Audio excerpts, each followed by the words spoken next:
Venez vous asseoir, venez vous installer. Asseyez, voilà, bonjour. Voilà, je vous donne le micro. Et je vous demande votre nom, vous présentez-vous. Jean-Paul Couchet. Jean-Paul Gaucher. Donc vous êtes le président de la NVT. Voilà. La NVT, c'est quoi? Académie van de Vlaamse Taal. Voilà, Institut de la langue régionale flamande. D'accord, parce que ça aussi, c'est une partie, j'allais dire, c'est la plus importante, peut-être pas, enfin, on ne sait pas, mais c'est une partie extrêmement importante de la préservation du patrimoine flamand, c'est sa langue.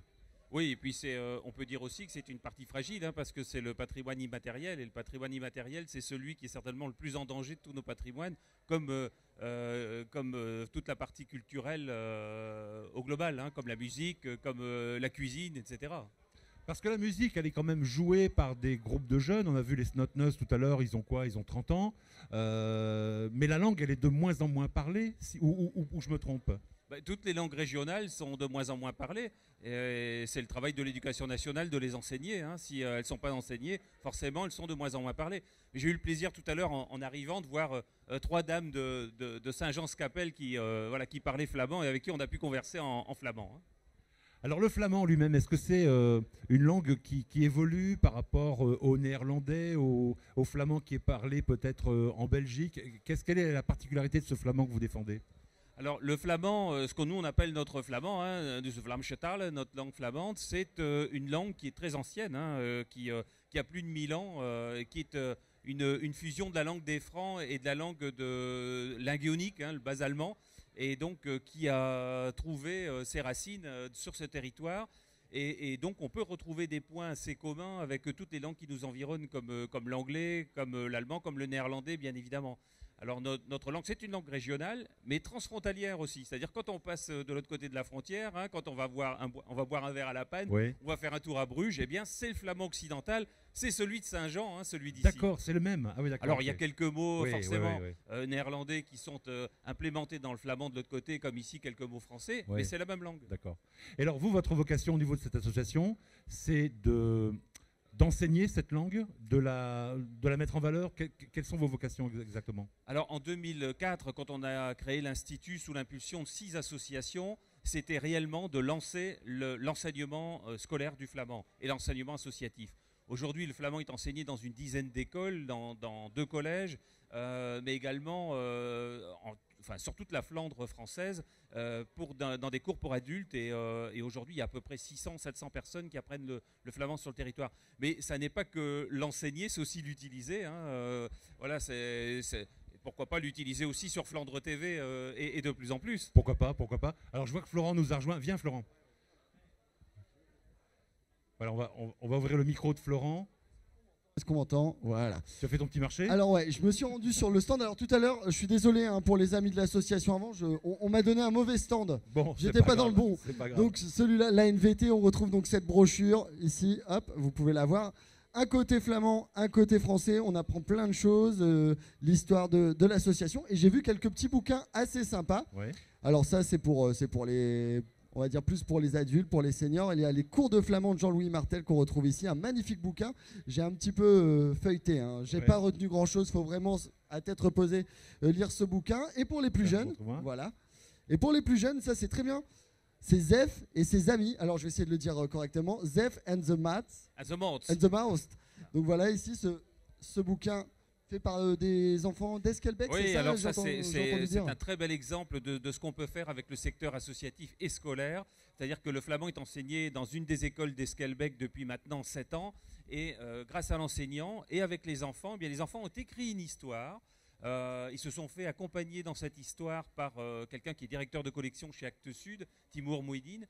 Et ça a été mis en forme. Et nous, on a traduit avec l'enseignant de flamand de l'école. On a traduit cet ouvrage. Les enfants l'ont illustré. Ah, les dessins, c'est les enfants? Oui, ce sont les enfants qui l'ont illustré. De très belles images en plus. Et avec un éditeur associatif de langue régionale. Et donc, on l'a édité. Il y a donc 3 ouvrages. Il y a celui-ci. Il y en a 3 sur le stand. On vient de les voir. Voilà. Et toujours pour apprendre le flamand, Frédéric De Vos, celui-là. Alors, voilà. Je ne vais pas m'y risquer à le dire. C'est pas compliqué. Schrijven en klappen. Voilà, vous donc connaissez déjà un peu le flamand. Voilà. Déjà, j'essaie. Et ça, c'est très complet aussi. C'est ludique. On apprend beaucoup de choses. C'est illustré un peu comme un cahier de vacances, on peut le dire. Voilà, c'est l'ouvrage pour débutants. Le premier que vous avez montré, c'est plutôt l'ouvrage pour déjà, voilà, connaisseurs. Et celui-là, c'est l'ouvrage pour débutants, qui est utilisé aussi en secteur scolaire.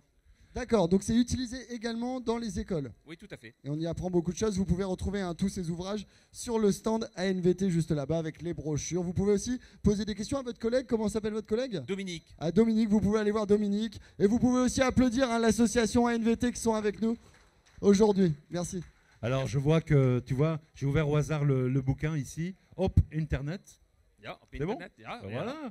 Donc, apprendre le flamand avec ou par Internet, ça montre aussi que, et c'est le sens de ma question par rapport au livre pour enfants, c'est que l'apprentissage du flamand, c'est quelque chose de vrai, de moderne, d'aujourd'hui, quoi. C'est pas quelque chose de ringard. Mais bien sûr, les langues régionales, aujourd'hui, on le voit dans beaucoup de régions de France. Il suffit d'aller en Bretagne et au Pays Basque et ailleurs pour se rendre compte que les langues régionales, c'est aussi l'actualité.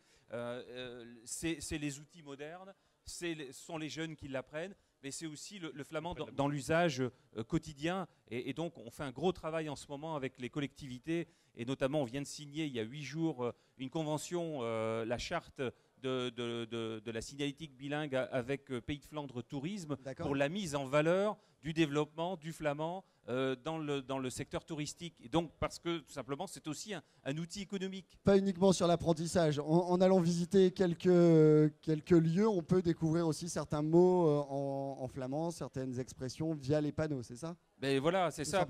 Quand on va à Stanford, on se doute qu'on n'est pas en pays catalan. C'est sûr, voilà. Bien sûr. Et donc, mais pour autant, c'est pas pour autant que les gens savent ce que ça veut dire. Donc, il faut le développer, il faut l'expliquer, et puis il faut le développer aussi dans la signalétique classique. Voilà, les panneaux indicateurs pour trouver la salle polyvalente, pour trouver la mairie. Ben, tout ça peut être de manière bilingue. D'ailleurs, la commune de Saint-Jean-Scapelle où on est aujourd'hui est en réflexion pour la signature de la charte de signalétique bilingue, puisque le sujet a déjà été présenté par César Storé, qu'on a vu tout à l'heure, maire qui était maire là tout à l'heure. de Saint-Jean-Scapelle, à son conseil municipal, qui a validé le fait de la signature d'une charte de signalétique bilingue.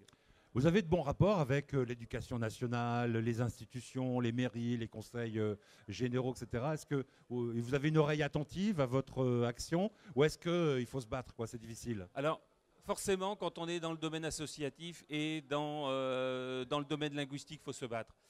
On a des oreilles très positives du côté de la culture et de la communication. Du côté des communautés de communes, les communautés de communes du territoire sont très très ouvertes à ce qu'on fait et nous accompagnent, nous aident. L'éducation nationale, c'est autre chose, c'est-à-dire qu'on a des enseignants qui sont très favorables à l'enseignement et au développement des langues, mais on a une administration avec laquelle il faut tout le temps se battre. Bon, en tout cas, ce que je constate, c'est que alors que ce Flandre TV Tour 2 a démarré il y a à peine une heure, c'est que le sens de la fête, le sens du ludique avec les livres pour enfants, la joie d'être flamand, c'est le meilleur vecteur finalement pour faire passer la langue et le patrimoine. C'est de Vlamschelet. En flamand, il y a une expression, le plaisir flamand, la joie flamande de Vlamschelet. Tous les anciens connaissent ça. Ouais. Le plaisir d'être ensemble, le plaisir de faire la fête. On organise régulièrement avec notre institut des rencontres de rhétorique. On organise une fois par an le festival de la langue et de la musique flamande. Ce sont des nombreuses occasions d'être ensemble et de s'amuser. Hier après-midi, on a passé une après-midi de collectage avec les anciens, avec des locuteurs natifs pour récupérer des mots, des expressions, des proverbes. Sur 4 heures de collectage, il doit bien y avoir 1h30 de déconne, quoi. Enfin, voilà, parce qu'on s'amuse. Il y a voilà, toujours du fun aussi dans cette langue qu'est le flamand. Alors, on va terminer par un rendez-vous. Est-ce que vous avez une action en préparation, un projet, une fête à laquelle vous voulez convier ceux qui nous regardent et qui nous écoutent? Alors, il y a beaucoup de rendez-vous parce que d'ici l'été, nous devrions signer plusieurs chartes de signalétique bilingue avec plusieurs mairies. Voilà, donc on a eu l'occasion de présenter ça à notre Assemblée Générale avec la commune d'Octezel, j'ai dit tout à l'heure avec Saint-Jean-Scapelle, avec Cassel, avec Stanford, avec Wormhout et puis d'autres derrière qui sont en cours d'études. Et puis on a une rencontre de rhétorique dans le courant du mois de juin, dans la deuxième quinzaine de juin. On vous donnera toutes ces infos là sur Flandre TV et qui rencontrera donc tous ceux qui créent en langue régionale.